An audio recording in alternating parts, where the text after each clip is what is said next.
vamos então agora abordar uma doença.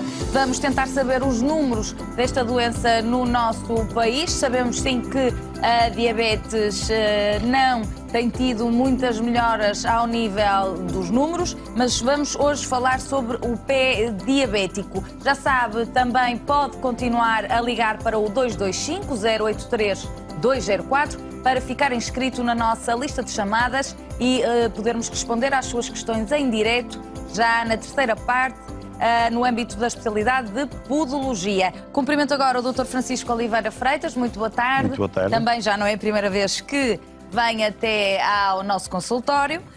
Hoje vamos falar sobre o pé diabético.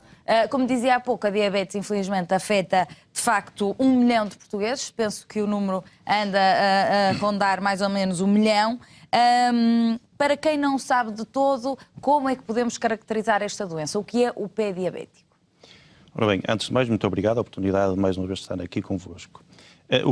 Como é que se pode caracterizar o pé diabético? O pé diabético não é mais do que o pé numa pessoa diabética que, porventura, a partir de uma determinada altura, começa a aparecer problemas. Eu considero o pé diabético, o pé não diabético, um pé de risco, porque nós devemos atuar sempre na prevenção e não na terapêutica. Ontem, permita-me este paralelismo, porque acho que é oportuno, esteve cá o médico oftalmologista. Eu estava exatamente a pensar nisso. Pronto, que falou na retinopatia diabética. Começou exatamente como o doutor está a dizer. Engraçado. Agora está a falar do pé, ontem falámos do olho e exatamente o doutor Manuel Falcão ontem o que dizia era exatamente que há que apostar é na prevenção. Exatamente, exatamente. E o mecanismo patológico por onde se desenvolve a patologia na retina do diabético é um bocadinho semelhante ao do pé, porque começa por afetar os pequenos capilares, os pequenos vasos, vão entupindo, utilizando uma expressão para que os telespectadores entendam, e depois com isso acarretam problemas. Caracterizando o pé diabético, respondendo concretamente à pergunta, numa fase inicial, pois isto depende muito do tipo de diabetes, se a pessoa tem problemas concomitantes, ou seja, se tem outro tipo de problemas, como hipertensão, dislipidemia, ou seja, portanto, a parte de gorduras no sangue, problemas circulatórios, e entre outros. Vai começando com alterações na pele, pode muitas vezes a pele ficar mais seca, alterações nas unhas, também pode verificar. Na pele, especificamente do pé, doutor? Ou não, no geral? Na pele toda, no geral. Mas como o pé é uma extremidade, e com certeza o aporte sanguíneo para chegar lá abaixo chega bem até pela lei da gravidade, mas o retorno é, naturalmente, mais difícil, não é? Também pela lei da gravidade. E depois há problemas que se chamam tróficos, pronto, e que a diabetes acarreta, provoca o desgaste desse tipo de problemas. Como ontem também se falou, é muito interessante termos os níveis da glicemia controlados. Muitas das vezes o diabético pensa, 150, 160, mas sinto-me bem. O problema é, muitas vezes, começa por aí.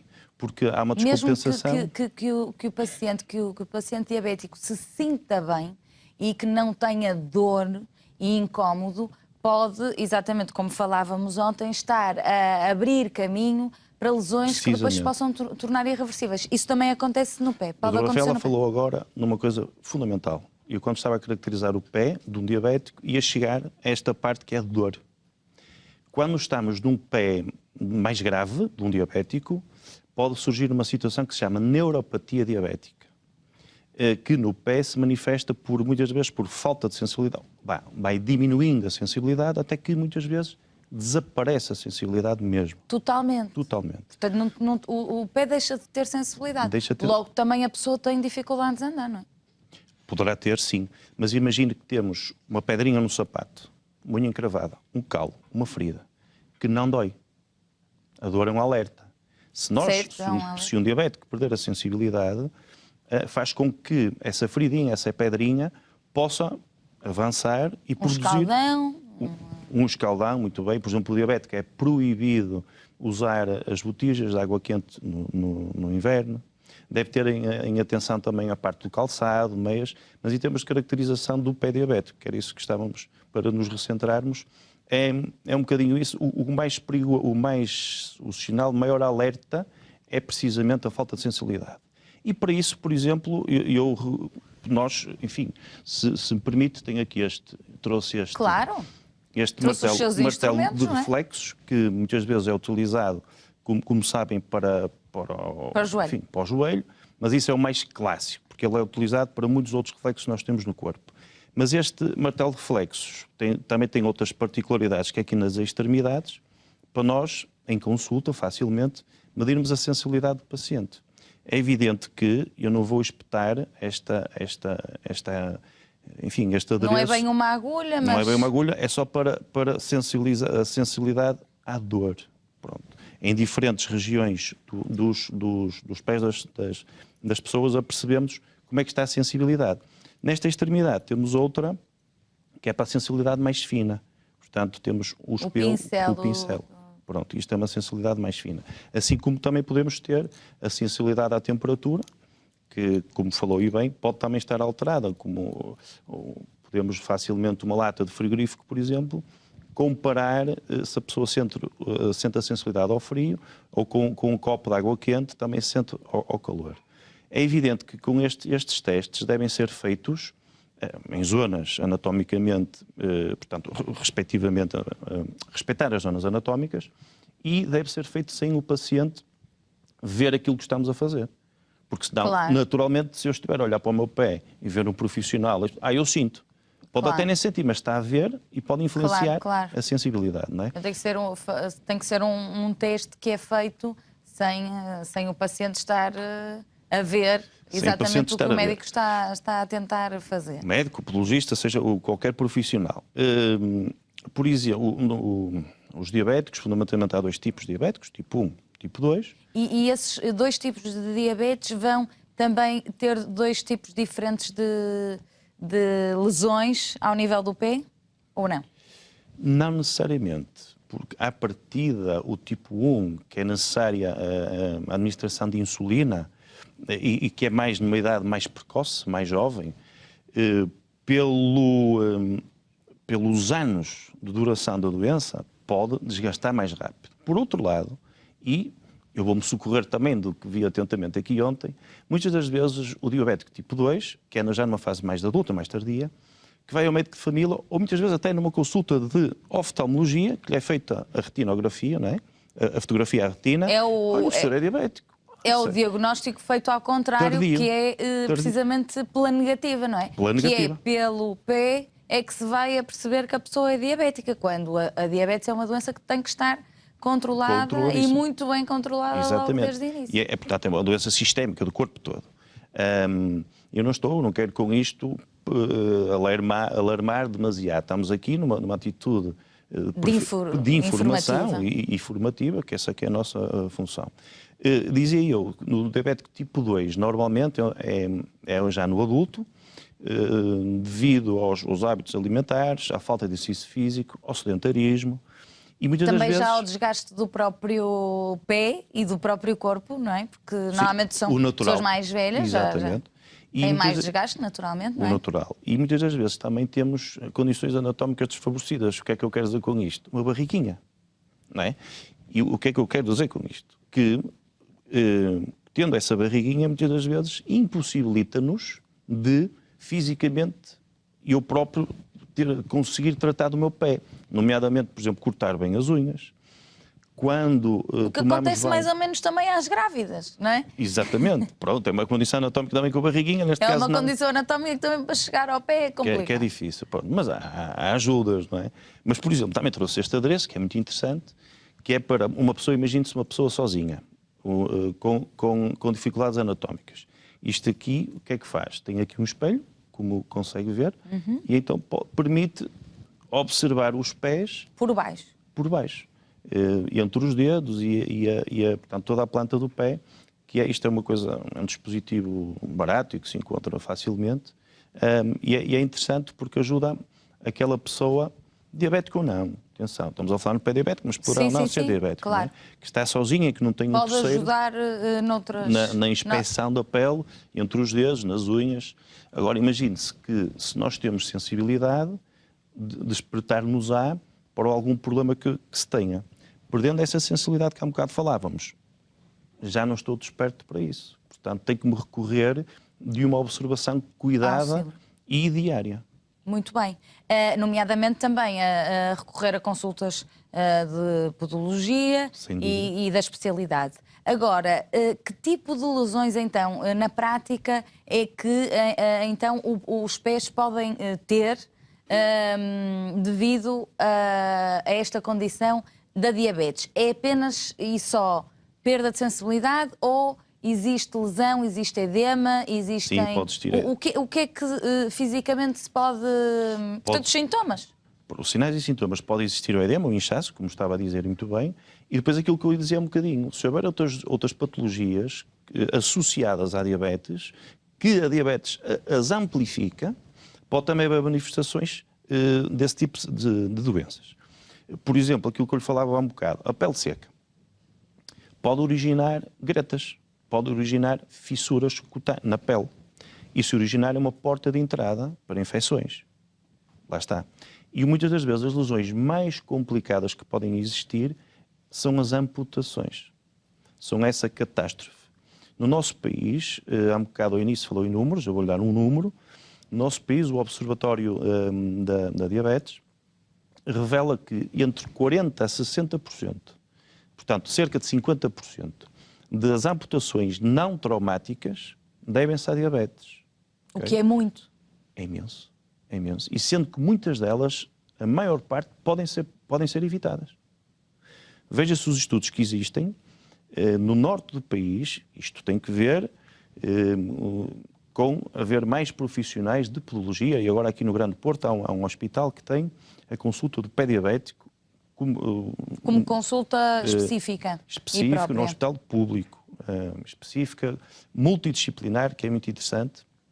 Temos vários profissionais de saúde, mas dizia que atesta-se que no Norte, onde há uma maior concentração de podologistas, as taxas de amputações pelo pé diabético estão mais claramente reduzidas. Portanto, a podologia inserida numa equipa multidisciplinar, porque tem que o ser, não é? De facto, pode atuar para prevenir e evitar uma amputação, mas se existir uma amputação, devemos intervir também para evitar que se há uma amputação, alguma parte foi retirada, não é? Cirurgicamente. E essa parte vai, ou dito de outra maneira, o pé vai compensar aquilo que lhe falta, vai compensar o apoio que lhe falta noutras regiões do pé. Há que fazer um estudo de apoio ao pé para ver como é que estão as pressões. Para também não prejudicar o resto do pé, não é? Exatamente. E para compensar aquilo que falta e para retirar a pressão, eventualmente, a pressão que existe a mais num determinado ponto. Se houver essa pressão, se houver a falta ou diminuição de sensibilidade, meia dúzia de meses depois, temos ali uma ferida, vai por aí, infelizmente. Portanto, é a falta de sensibilidade, esse risco de gretas que pode ser uma porta de entrada de infecções, são aqui os dois principais sinais e mais sintomas. Graves. Outro sinal que se observa muito facilmente é a alteração nas unhas, a alteração da coloração, que muitas das vezes até é confundido com micose na unha.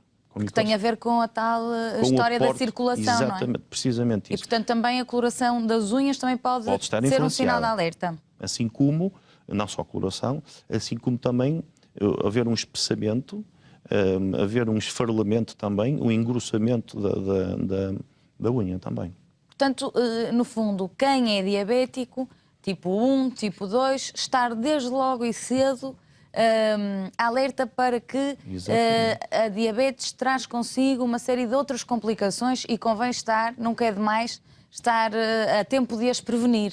E eu costumo dizer que nós devemos errar por excesso e não por defeito, neste âmbito, não é?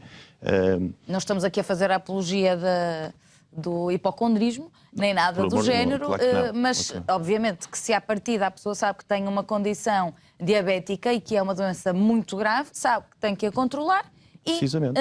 ou o médico de família ou o médico da especialidade terá toda a obrigação depois também de dizer que poderá depois a doença evoluir para a retinopatia, como falámos ontem, o pé diabético e outras complicações, não é? São as três estruturas, normalmente, que são mais afetadas numa primeira instância, que é precisamente a retina do olho, o pé e o rim. Tudo porque tem capilares, tem os vasos muito pequeninos, muito fininhos.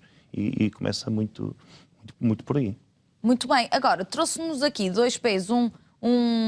Este que é um esqueleto, não é? É o pé, é a estrutura óssea só do pé.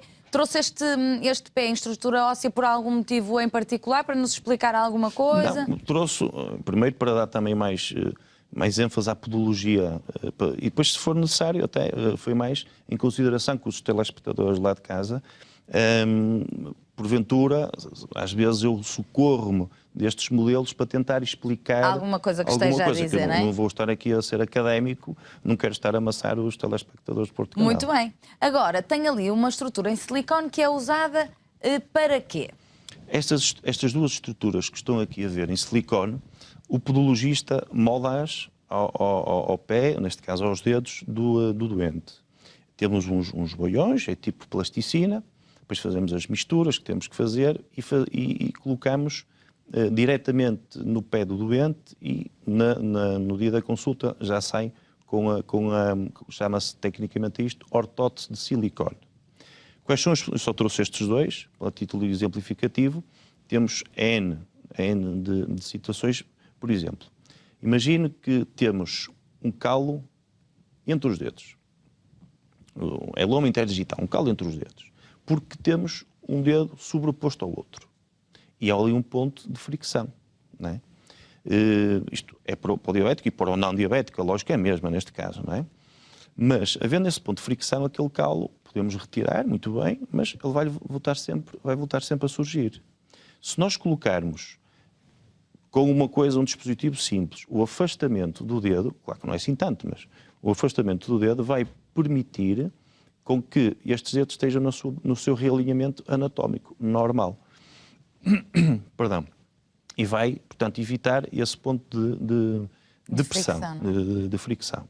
Assim como, por exemplo, quando há a amputação de um dedo, também temos, eu por acaso não trouxe, mas também fazemos silicone de substituição, assim como palmilhas, tudo feito à medida daquele pé direito ou daquele pé esquerdo. Há um bocado falou, e bem, que no nosso país temos parece que está mais de 1 milhão de diabéticos e alguma percentagem que ainda não está diagnosticada. Não é? Fora também os pré-diabéticos, não é? Fora os pré-diabéticos, o diabetes gestacional e outra intolerância, pronto, há vários tipos de diabetes.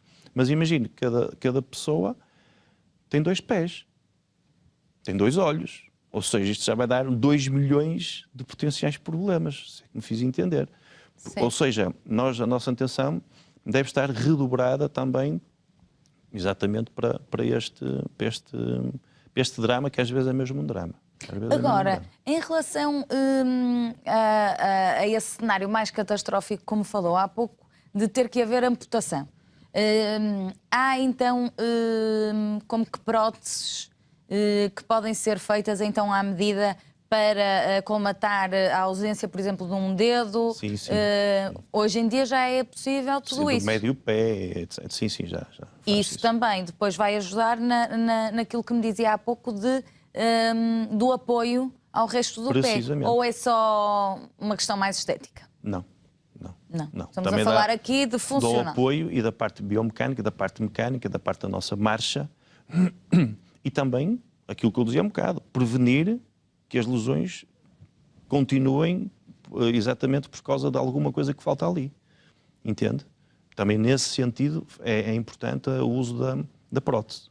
Da sua experiência pessoal, profissional, os pacientes diabéticos estão alertas para este problema? Só vão à consulta quando as coisas já estão ali mais complicadas? que é para passarmos esta mensagem lá para casa? Eu tenho visto que já exerço em Famalicão há 17 anos e sou podologista da Associação de Diabéticos lá de Famalicão, que com este tipo de iniciativas, e o Porto Canal é uma referência, mas digamos mais locais, vão havendo por todo o país. Assim como a nossa associação, a Associação Portuguesa de Podologia, faz muitas iniciativas durante o ano, nomeadamente no dia 14 de novembro, que é o Dia Mundial da Diabetes, para sensibilização. Noto que neste percurso, noto que a mentalidade das pessoas, sim, já tem mudado, mas de todo, não é de todo o desejável. A maior parte, respondendo concretamente à questão, sim, a maior parte recorre à consulta quando tem um problema. Mas há uma pequena percentagem de doentes que aparecem na consulta numa questão de profiláctica, numa questão de prevenção, vem aqui, quer ser observado, a ver como é que estão os meus pés, se está tudo direitinho. Isso é muito positivo, não é? Extremamente positivo, claro que sim. Até porque, mesmo as pessoas não sendo diabéticas, há uma percentagem também significativa da população portuguesa que, a partir dos 35, 40 anos, começa a ter alterações nos pés, não é? Exatamente, isso quase até desde a nascença. Aliás, outra vez que vim cá, falei do pé da criança, não é? Pronto, mas estamos agora na parte diabética, sim, claro que sim. Há um universo muito grande de potencial de patologia, sim. Muito bem. Muitas vezes muitas vezes é descurada porque o pé até está escondido, está lá em baixo. É o que nós falamos aqui muitas vezes, quando se fala do pé, é que infelizmente, apesar de nós estarmos sobre os pés todos os dias, todas as horas, a não ser quando estamos a dormir, obviamente, não cuidamos o suficiente e não olhamos para os pés da forma que deveríamos e, portanto, nunca é demais os alertas. Agora, nós vamos seguir para um breve intervalo. Na terceira parte, já sabe, tempo para responder às questões e dúvidas do público que nos assiste em casa. Pode e deve continuar a ligar. 225-083-204, consultório@portocanal.pt. Pode também deixar a sua dúvida por escrito. Até já!